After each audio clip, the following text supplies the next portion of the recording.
मराठी विषयामध्ये आपल्या 8वीच्या पुस्तकामध्ये 19 क्रमांकाची कविता आहे। कवितेचं नाव आहे गे माये भू। सुरेश भटांची ही कविता आहे, ती आपल्याला गायची आहे। आपली आई ही आपल्यासाठी सर्वस्व असते। आईमुळे आपण या जगामध्ये आहोत आणि म्हणून तिचे उपकार आपण कोणत्याच प्रकारे फेडू शकत नाही।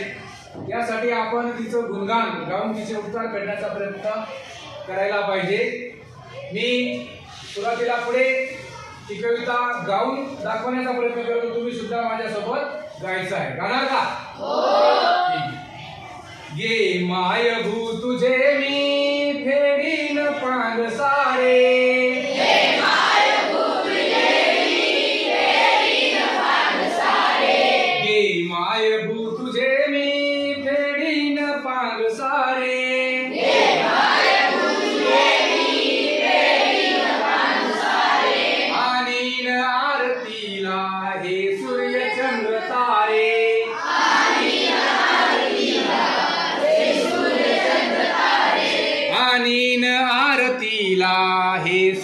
चंद्र तारे, आणीन आरतीला हे सूर्य चंद्र तारे, आई तुझ्या पुढे मी आहे अजून ताना, आई तुझ्या पुढे मी आहे अजून ताना, आई तुझ्या पुढे मी आहे अजून ताना,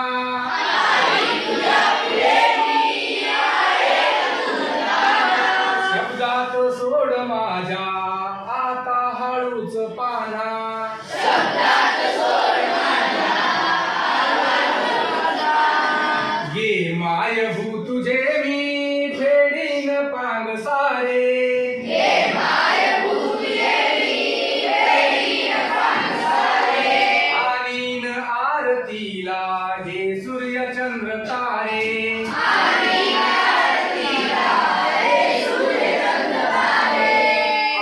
तुझ्या पुढे ही माझी व्यथा कशाला, आई तुझ्या पुढे ही माझी व्यथा कशाला, आई तुझ्या पुढे ही माझी व्यथा कशाला, आई तुझ्या पुढे ही माझी व्यथा कशाला, जेव्हा तुझ्यामुळे या जन्माचा अर्थ आला,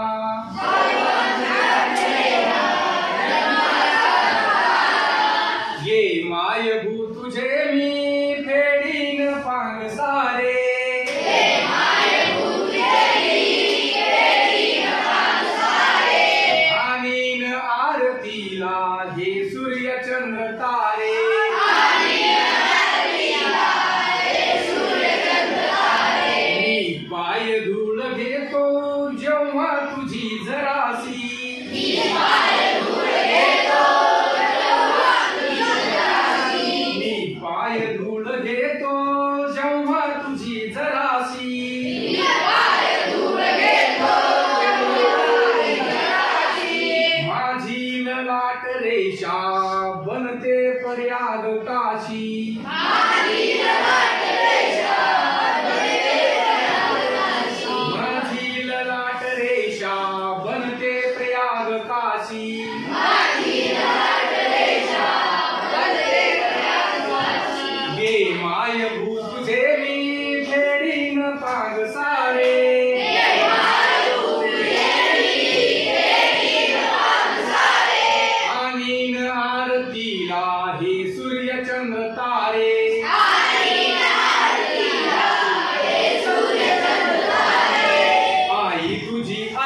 त्याच्यामुळे